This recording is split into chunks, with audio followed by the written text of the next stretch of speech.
सत साहेब बंदी छोड़ गरीबदास जी महाराज की अपार दया से हम उनकी अनमोल वाणी पे लगातार विचार करते आ रहे हैं। पतिव्रता के अंग पे बात की, फिर महाराज ने निकर्मी पतिव्रता का अंग भी लिखा। इस अंग में महाराज ने जो पतिव्रत भगत हुए हैं उनकी कथाएं लिखी, परंतु उससे पहले जो पतिव्रत है उनके क्या गुण है और क्या उनकी विशेषताएं हैं और उनका मालिक से कैसा प्रेम है, मालिक उनके लिए क्या करता है, इस विषय में पहले महाराज ने अपनी वाणी बोली है, फिर भक्तों की कथा बोली है। महाराज कहते हैं, गुण लिखते हैं पतिव्रता के, गरीब स्वाल सुखन किसको कहे, पतिव्रता सो नार, हुक्म अदूल न मेठी, सो पतिव्रता पार। पहले एक बात फिर एक बार क्लियर कर लेते हैं कि जो पतिव्रता है ये दुनियावी स्त्री होती है, इससे ही भगत अपने ईश्वर के प्रति पतिव्रत होता है। इन सभी जीव आत्माओं का जो पति है वो ईश्वर है, वो सतगुरु है, वो बंदी छोड़ है। तो उसके प्रति एक ही भाव होना ही एक भगत के लिए पतिव्रत है। जैसे एक स्त्री का अपने दुनियावी पति में के प्रति पतिव्रत होती है। महाराज कहते हैं, स्वान सुखन किसको के, पतिव्रता सो नार, हुक्म अदूल न मेटी, सो पतिव्रता पार। कहते हैं कि जो भगत है, पतिव्रत भगत है, वो अपने साहिब की इच्छा से जो ये हो रहा है, इस संसार में जितना कुछ भी हो रहा है, ये सब उस मालिक की ही रजा से हो रहा है, उसकी इच्छा से बाहर कुछ नहीं हो रहा। इसलिए महाराज कहते हैं कि एक जो पतिव्रत भगत होता है वो हर पल हर समय उस साईं के हुक्म में रहता है। जो मालिक उससे करा रहा है, जो सेवा ले रहा है, वो कर रहा है, करने वाला तो वो मालिक है। ये भगत तो, ये पतिव्रत भगत तो सिर्फ एक कठपुतली की तरह है, जिसको वो मालिक चाहे जैसे मर्जी नचाए, उसकी सत्ता है और उसको कभी कुछ कहना भी नहीं है, उसकी रजा में राजी रहना है। तो महाराज कहते हैं, अगर ऐसा भाव उस ईश्वर के प्रति बन गया तो भाई वो पार हो गया, 84 के बंधनों से पार चला जाएगा। फिर महाराज लिखते हैं, गरीब घर आंगन एक सार है, वचन उल्लंघन होए, आन कसम से हस्त से ओलने, पतिव्रता है सोए, गरीब आन कसम से हस्त है, चंडी चोर चुड़ैल, जिनसे क्या घर बास है, घर में बसे गुड़ैल। महाराज कहते हैं, वचन करते हैं कि जो पतिव्रता है ना, दुनियावी स्त्री अगर पतिव्रत है तो वो घर में, आंगन में और बाहर में, वो सभी जगह उस पतिव्रत के जो नियम है उनके नियमों के अनुसार विचरती है, कभी भी बेपर्दा नहीं होती। ये नहीं है कि वो घर में बेपर्दा हो या बाहर बेपर्दा हो। बेपर्दा ये मतलब नहीं है कि पर्दे में रहना, बेपर्दा होता है लाज का जो पर्दा है वो जिसने उठा दिया, वो बेपर्दा होते हैं। महाराज कहते हैं ऐसे ही भगत होता है कि जब वो ध्यान में बैठा है, भक्ति सिमरन कर रहा है, तब भी वो वैसा ही है। जब वो कोई कर्म कर रहा है, दुनियावी संसार का कोई कर्म कर रहा है, तभी भी वो वही है। ये नहीं है कि उसके मन में अलग अलग है। वो भगत है, वो भगत है सब जगह, उसमें कोई दिखावा नहीं है, क्योंकि उसका हृदय उस मालिक से जुड़ा है। वो महाराज कहते हैं, आन खसम से ओलने, पतिव्रता है सोए। आन खसम होते हैं, जैसे कोई भगत है और कोई ऐसे समझ लो कोई मीट मांस दारू वाले बंदे बैठे हैं, उनके साथ में वो हंस रहा है, उनकी बातों में आ रहा है, तो महाराज कहते हैं वो फिर आन कसम है, वो दूसरे हैं, वो नरक को ले जाने वाले हैं। अगर उनके पीछे उनकी बातों में भगत आ गया तो वो अपने पतिव्रत जेड़ा जो धर्म है उससे डोल जाएगा। महाराज कहते आन कसम से हंसते चंडी चोर चुड़ैल, जिनसे क्या घर बास है घर में बसे कुड़े। बोले एक तो भक्ति करता है और कुछ समय तक भक्ति करता है और फिर इन जो बुरे मार्ग पे चलने वाले हैं उनके साथ में रमन लगता है तो संगतता का रंगत तेरे पर भी आ जाएगा। और अगर उनके साथ में लग गया उनके जैसा ही बन गया तो फिर तो भाई तू पतिव्रत नारी नहीं है, फिर तो चंडी चोर चुड़ैल मारा ने कहा। और वो तो इस दुनियावी लैंग्वेज में कहा है, पर अगर ये भगत जो है इनके पीछे चल पड़ा तो फिर वो भाई 84 के बंदरों में पता नहीं कौन कौन सी जूनियां भुगतेगा, उसमें भूत जूनी भी भुगतेगा, पता नहीं क्या क्या पशु पंछियों की जूनियों में जाएगा। महाराज कहते हैं फिर उनसे वो निज धाम में अपने पति से मिलन नहीं होने वाला, उसका घर नहीं बसने वाला। फिर महाराज कहते हैं गरीब एक पुरुष अपना सही दूजा आन नीत, अपने पीर से रातिये ओ सिला सब भीत। कहते हैं जो पति है वो अपना ही है, अपना ईश्वर के प्रति जो है उस पे भाव दृढ़ रखो, अपने सतगुरु को पूर्ण समर्पण रखो और उससे प्यार करो। वो एक ही बहुत है इस 84 के बंधन से पार ले जाने के लिए। अगर तू जगह जगह भटकता फिरा तो भाई तो 84 में पड़ेगा ही पर पड़ेगा। फिर महाराज कहते हैं गरीब पतिव्रता सुनी नहीं रखवाले हैं राम, कलव वृक्ष करुणा में चौकी आठो जाम। गरीब पतिव्रता पानी चली पन ही नहीं पाव, वस्त्र अंग बिनंग है आपे देत उठाए। महाराज यहाँ पे कहते हैं कि अगर कोई पतिव्रत हो जाए ना, अगर उस सतगुरु के प्रति उस बंदी छोड़ के प्रति उस ईश्वर के प्रति एक ही भाव जो हो जाए जिसके मन में, महाराज कहते हैं उसके रखवाले हैं राम। वो राम वो मालक वो बंदी छोड़ हर पल उसकी रक्षा करते हैं। कहते हैं कल्प वृक्ष करुणामयी चौकी आठ हो जा। जैसे कल्प वृक्ष होता है ना, कल्प वृक्ष की महिमा लिखते हैं महाराज, कहते हैं कल्प वृक्ष ऐसा पेड़ है जिसके नीचे अगर कोई बैठा हो जो कुछ भी मांगता है कल्प वृक्ष उसे वही चीज भेंट कर देता है, प्रकट कर देता है। और करुणा में करुणा करने वाला वो मालक है। कहते हैं वो मालक जो है पतिव्रता के लिए कल्प वृक्ष की तरह है। पतिव्रता अगर कोई चीज की उसको जरूरत है और वो इच्छा करेगी तो मालक उसको देगा ही देगा, ये नहीं है कि नहीं देगा। और उसके प्रति दया भी रखेगा। कैसे दया रखेगा महाराज कहते हैं पतिव्रता पानी चली पन ही नहीं पाओ। महाराज कहते हैं अगर पतिव्रता पानी को चली है, उसके पांव में जूती नहीं है, चप्पल नहीं है, वस्त्र अंग बिनंगे आपे दे तो डाय, और उसके वस्त्र भी फटे हैं पुराने हैं, तो महाराज कहते हैं उसकी लाज वो मालक रखते हैं, अपने आप ही पर्दे ढक लेते हैं। जैसे द्रौपदी को महाराज ने बेपर्दा नहीं होने दिया, भरी सभा में द्रौपदी का चीर बढ़ाया, ऐसे ही महाराज कहते हैं कि पतिव्रता को भी महाराज पर्दे ढक देते हैं। महाराज आगे लिखते हैं पतिव्रता पग जमी पे जो जो धर है पाओ, समरथ झाड़ू देते ना कांटा लग जाओ। ऊपर महाराज ने कहा ना पतिव्रता पानी चली पन ही नहीं पाओ। कहते पतिव्रता पानी को चली है पर उसके पैरों में चप्पल नहीं है, बूट नहीं है।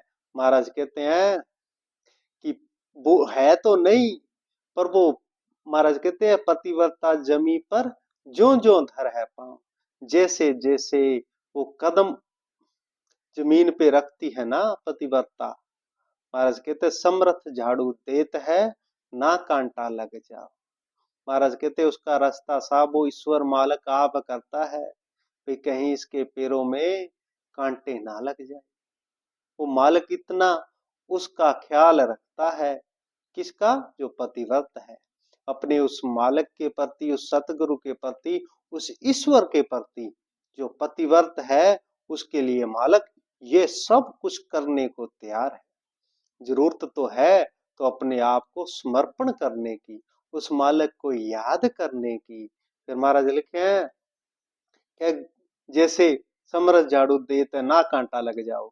अगर किसी कर्मवश पिछले कर्मों से अगर कांटा लग भी गया, जैसे सुदामा को कांटा लग गया, सुदामा को कांटा लगा, पर महाराज उसके साथ भी रहे और उसके कांटे अपने हाथों से निकाले। देखो, उस दिव्य आत्मा के कोई पिछले ऐसे कर्म थे जिस कारण उसके कांटे तो लगे, पर वो कांटे निकालने वाला वो मालिक आप था। जिस भगत के पैर उस मालिक ने अपने आंसुओं से धोए हो, जिस भगत के कांटे मालिक ने आप निकाले हो, उस भगत के प्रति क्या होगी उसकी महिमा, बेअंत है। महाराज कहते ऐसे वो मालिक हर एक का जो है दर्द समझते हैं पतिव्रता का। पर भाव मूल बात यही है, अगर कोई अपने ईश्वर के प्रति, अपने परमेश्वर के प्रति अगर कोई एक ही भाव से पतिव्रत हो तो। फिर महाराज कहते हैं गरीब पतिव्रता भूखी रहे, भां समर्थ घर सोच, ऐसे पति की स्त्री के काल कर्म होए मोच। कहते हैं महाराज कहते हैं अगर पतिव्रता भूखी है ना, अगर कोई भगत भूखा है तो उस मालिक के घर में सोच हो जाता है, शोक हो जाता है। वो मालिक सोचता है कि कैसे ना कैसे कोई रास्ता बनाओ, इसको भोजन पहुंचाओ, और वो भोजन पहुंचाता है। वो आप मालिक भोजन लेके आ जाता है। वो तो अपने भगत की इच्छा देखता है, भाव देखता है, कोई भगत हो तो। फिर महाराज कहते हैं ऐसे पति की स्त्री के काल कर्म हुए मोच। ऐसा जिसका पति वो कुल मालक हो, उसके प्रति कोई समर्पित हो गया हो, काल उसका क्या करेगा? काल जमदूत ये उनके क्या करेंगे? भूत पिशाच ये जो है ये क्या कर लेंगे उस जीवात्मा के? उसके तो हवा से भी दूर रहेंगे अगर कोई पतिव्रत है तो। फिर महाराज कहते हैं गरीब पतिव्रता के ना उठे, भरम कर्म की सूल, आन उपासी जलत है, परी जुगन जुग फूल। महाराज कहते हैं कि जो पतिव्रता है, जो भगत है, उसके मन में कभी भी अपने ईश्वर के प्रति, सतगुरु के प्रति कभी भी कोई द्वेष भाव, कोई शिकायत का भाव कभी नहीं आता, कभी कोई भ्रम का नहीं आता। वो जो भी करते हैं उसके प्रति सजदा ही होता है, प्रणाम ही होता है। और जिसके मन में संदेह होता है अपने ईश्वर के प्रति, सतगुरु के प्रति, फिर वो पतिव्रत होता नहीं, फिर वो तो जम्मू के हाथ में जाएगा। महाराज कहते हैं आन उपासी जलत है, परी जुगन जुग भूल। कहते हैं मैं आपको बता रहा हूँ, जो आन उपासना करते हैं, जिसको अपने सतगुरु, अपने ईश्वर, अपने बंदी छोड़ पे शक है, फिर वो तो भाई जमों के हाथ में जाएंगे और जुगन जुगन तक जो नरक की अग्नि है वहां पे जलाए जाएंगे। और ये हर बार ये इसी भूल में होता है। एक भूल यही है बड़ी, अगर ये भूल कर दी तो 84 में गया, अगर नहीं करी तो उस मालक से मिल गया। फिर महाराज कहते हैं पतिव्रता वर पाइया, पार ब्रह्म सा कंत, सब जग आन उपास है, पतिव्रता है संत। यहाँ पे महाराज ने सारा क्लियर ही कर दिया कि पतिव्रता वर पाइया। पतिव्रत ने जो है उन्होंने किसको पाया, उनका पति कौन है? महाराज कहते हैं पार ब्रह्म साकंत, वो कुल मालक उनका पति एकांत कहते हैं पति को। सब जगह अनुपास है, पतिव्रता है संग।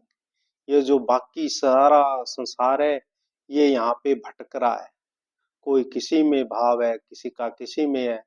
पर महाराज कहते हैं पतिव्रता तो एक ही है और वो है संत।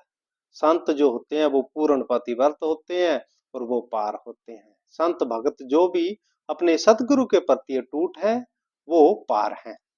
फिर महाराज कहते हैं, गरीब संत सही पतिव्रत है, अधिक अधिक विश्वास, तन मन धन सब अर्पी, जिनकी हो क्यों हास।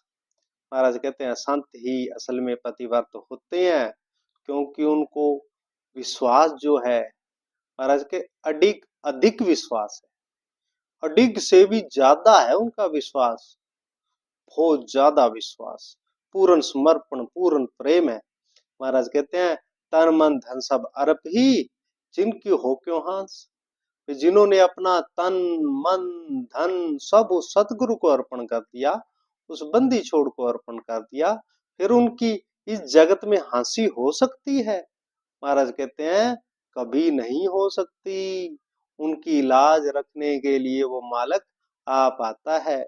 जैसे नरसिंह भगत के लिए उसकी लाज रखने के लिए, उसकी धोती का भात भरने के लिए मालक आप आए, द्रौपदी के लिए आए, सब ध्रुव के लिए, प्रहलाद के लिए, सब के लिए मालक आए। बस जरूरत है एक विश्वास की। फिर महाराज कहते हैं गरीब राम करे सो होत है, अपने सिर नहीं ले, अपने सिर जो लेत है ता मुख दर पर है के। महाराज कहते हैं कि होना वही है जो वो राम करता है, वो ईश्वर करता है, वो सतगुरु करता है, होगा तो वही। और हम करते भी वही है, जो वो मालिक चाहे वो कराएगा। हम अपनी मर्जी से तो एक श्वास नहीं ले सकते, और करना तो बहुत दूर की बात है। महाराज कहते अपने सिर नहीं ले, इसलिए जो कर रहे हैं वो मालिक करा रहा है, मैं करता नहीं। संपूर्ण गीता जी पे हम विचार कर रहे हैं लगातार।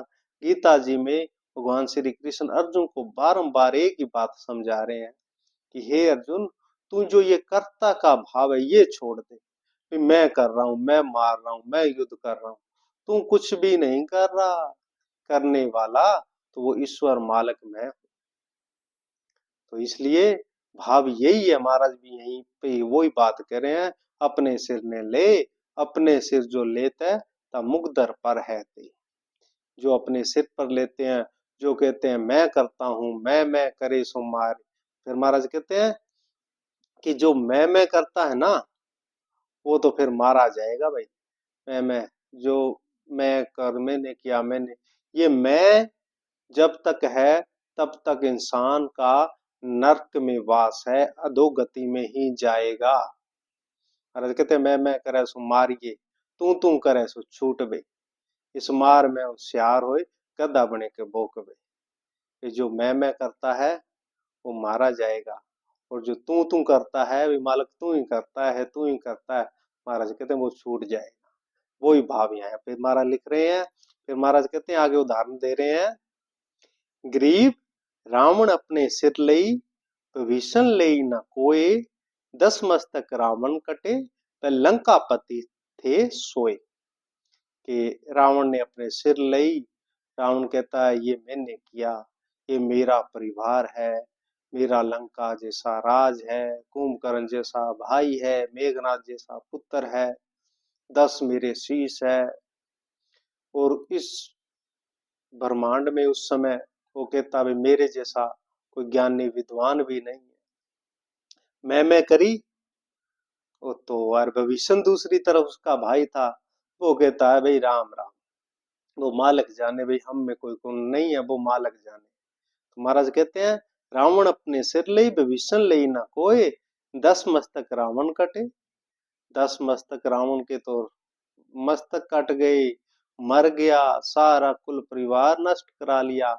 और जो भविष्य थे, जो कहते थे भाई जो राम करता है वो ही होता है, राम बधावे सो बधे, बलकर बधे ना कोई। जिसको राम बधाए वो ही बध सकता है, जिसको राम शोभा दे वो ही पा सकता है। तो भविष्य को शोभा महाराज ने दी। कहते हैं रावण से ज्यादा लंका का राज विभीषण ने किया, क्योंकि उन्होंने अपने सिर पर नहीं ली। फिर महाराज कहते हैं गरीब ओ राज विभीषण को दिया, निर्वाणी निर्वंश, प्रहलाद भगत पतिव्रत था, फूके लगिन आंच। कहते हैं लंका का राज विभीषण को मिला क्योंकि वो पतिव्रत था। फिर महाराज आगे पतिव्रत की उदाहरण दे रहे हैं प्रहलाद भगत। प्रहलाद भगत की कथा हमने कल ही पूरी ली है। तो उसमें क्या क्या कहा, क्या देखा कि जो होलिका थी वो प्रहलाद को अग्नि में लेके बैठ गई। प्रहलाद का तो कुछ हुआ नहीं, और जो होलिका कहती है अभी मैं अग्नि में स्नान करती हूँ, जो कहती है मैं करती हूँ, तो मैं करने वाली तो फिर अग्नि में भस्म हो गई। फिर महाराज आगे लिखते हैं ग्रीब हिरना कुश में मैं करे कोट 49 राज, ऐसे नरसिंह ले गया ज्यों तीतर ने बाज। महाराज कहते हैं हिरणाकुश कहता है कि मैं हूं, मेरा नाम सिमरन करो, मैं हूं भगवान। अपने नाम का सिक्का चला दिया। महाराज कहते हैं सब खंडों ब्रह्मंडों में उसका राज हो गया उस समय। ऐसे नरसिंह ले गया जो तितर बाज। और महाराज कहते हैं जब उसका काल आया तो भगवान नरसिंह खम में से प्रकट होके उसको अपने नाखूनों से उसका शरीर पाड़ दिया। महाराज कहते हैं ज्यों तितर बाज, 2 मिनट ही लगाए सिर्फ, कहते भाई आ जा तेरा टाइम हो। महाराज कहते ऐसे अगर मैं करोगे तो नहीं, फिर तो भाई अधोगति में जाओगे, नरक में जाओगे। उस पतिव्रता यही है कि वो अपने पति करे सो होए। फिर महाराज कहते हैं गरीब उतान पात के ध्रुव होते 5 वर्ष प्रवेश, सुरगापुर आसन हुए नारद मुनि उपदेश। यहाँ पे महाराज ध्रुव की कथा लिख रहे हैं कि ध्रुव 5 वर्ष की आयु में ही वो पदवी पा गए जो कि बहुत ज्यादा बड़े ऋषियों को भी दुर्लभ है। महाराज कहते हैं सुरगापुर आसन हुए नारद मुनि उपदेश। ध्रुव के जो गुरु थे वो नारद जी थे, नारद मुनि से उपदेश था ध्रुव का। प्रहलाद के भी गुरु नारद थे। कहते हैं ध्रुव को अटल पदवी मिली जो स्वर्गों से भी ऊपर है। ये ध्रुव की कथा है। ध्रुव की संपूर्ण कथा भी हमने अलग से बना दी है, डाल दी है।